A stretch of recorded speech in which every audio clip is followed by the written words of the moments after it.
Chapter 4. A little confused. Hermione noticed my sudden staring and nudged me with her elbow.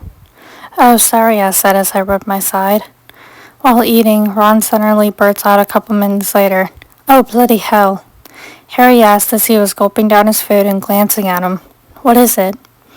Ron gulped and looked at me as he shoved the food into his mouth. "Believe it or not, I think I just caught Professor Snape staring at you, Miranda." I almost literally choked on my food when Ron blurted that out. "Wait, what?" I exclaimed quietly. I turned to look to see what Ron was talking about, and there he was, sitting at the teacher's table staring at me. Our eyes stared at each other for longer than it was, but it was almost secret, as if no one else really took notice. It made me confused in a way. Does this mean he somewhat notices me? Or am I overthinking this? I quickly looked at Professor Dumbledore as he was sitting with the other teachers. He seemed to give me a puzzled, quizzed, and confused look towards my direction. I took a breath and quickly looked away from him. Hopefully he didn't catch me blushing. But I think I was. Professor Dumbledore somehow knew I was staring at Professor Snape, and here I thought he would be the one not to notice. As they say, Dumbledore is much more than students seem to think or believe. He knows all and sees all. He even watches from afar. As we all left for class, Professor Dumbledore stopped me at the doors. "May I speak to you briefly, Miss Parker, before class?" "Yeah, sure, Professor, of course."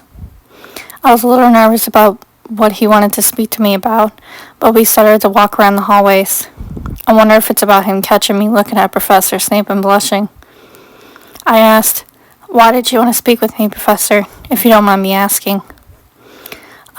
I wanted to catch you before you ran off to class. I saw you catching eyes with Professor Snape earlier." The look wasn't noticed by many, but the look you gave him didn't seem to be ordinary. "Well, great. I was right. He does want to speak to me about this." I responded as I felt myself blush with embarrassment. "Yes, I did, sir." I was trying not to glance at him, but I couldn't help myself. I noticed he was staring at me, too. Suddenly, I stopped walking the hallways. Professor Dumbledore also stopped. He questioned, "Is there something you wish to tell me, Miss Parker?" I looked down at the ground. "I'm afraid to admit it, Professor, especially with someone as high as yourself. No offense, sir." He lifted my chin to give me a soft smile. "None taken, Miss Parker. Don't you worry. Don't be afraid to tell me something. It's nothing for you to dwell upon. Whatever you say, it could even be our little secret if you so wish." I smiled with a sigh of relief. "Thank you, Professor. Well, if you insist."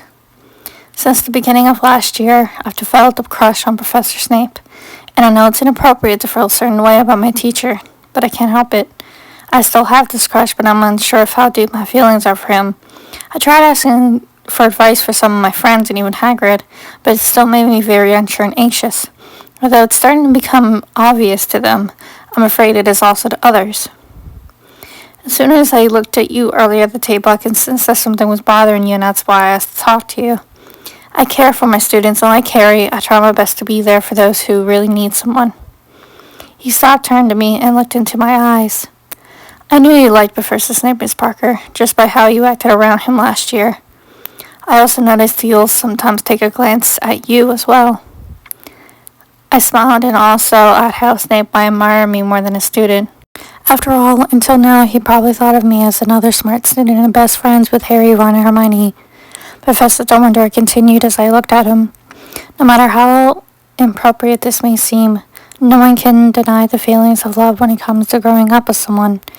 And no matter how hard you try to deny them, Miranda, it won't work. Because you have to face those feelings head on, whether it hurts you or not. Let me tell you this, true love is something to be discovered, and it is indeed magical. You may not know when it will come, but you'll soon see it and know it. This makes me wonder if he might like me more than just a student after all. Well, he may come to find out sooner or later this year, Miranda. Remember, always follow your heart."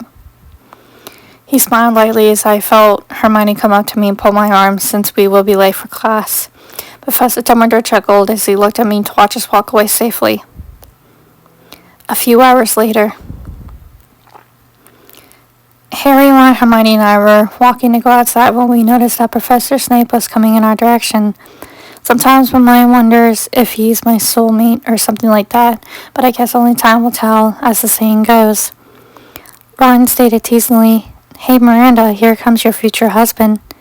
I responded quickly, hitting his arm. "Shut up, Ron, he's not." I said that just in time as Professor Snape stopped and looked at all of us.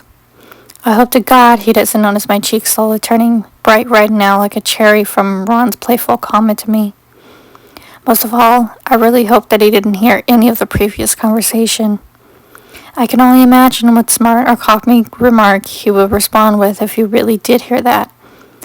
As usual, Professor Snape was in his cool voice. "Now, what are you students doing here inside on a nice day like this before it gets too cold?" I stared at him, wanting to respond, but my heart started to pound and pound. I was about to speak when my mouth opened up, but I couldn't even think of what to say, let alone form a sentence to respond back with. This has never bloody happened to me before. It's as if it's like my mind has gone as blank as a piece of paper. Seeing how I was acting, Harry quickly jumped in to speak in defense. "We were just heading outside now, sir." I sighed as a sign of relief as I looked towards Harry and mouthed a thank you to him. I knew I probably looked dumb standing there with my mouth open like that. I mean, he's been my teacher for a few years now, and up until recently, I've never had a problem with speaking to him directly. Snape just nodded his head in response to Harry, and he seemed to look at me directly. I honestly couldn't tell when he was looking, but I noticed his eyes moving up and down a lot. None of us spoke. The air felt awkward and tense as all of us just stood there. Is Severus Snape, my potions teacher, suddenly checking me out? I pushed the thought out of my head, not thinking much more about it. As he passed by to walk away, he unexpectedly brushed his arm against mine. I guessed quietly at a sudden light touch, as I almost felt like Tom stopped for a moment.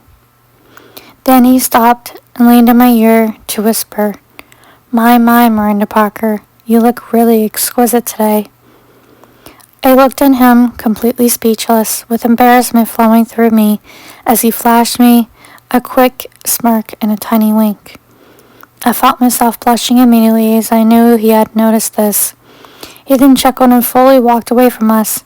I was just as puzzled as everyone else, noticing the surprised look on our faces. They didn't know what he said to me, but knew we stood close together like that momentarily. Then Ron asked, "What the bloody hell was that all about?" I looked at Hermione, knowing she knew without saying anything.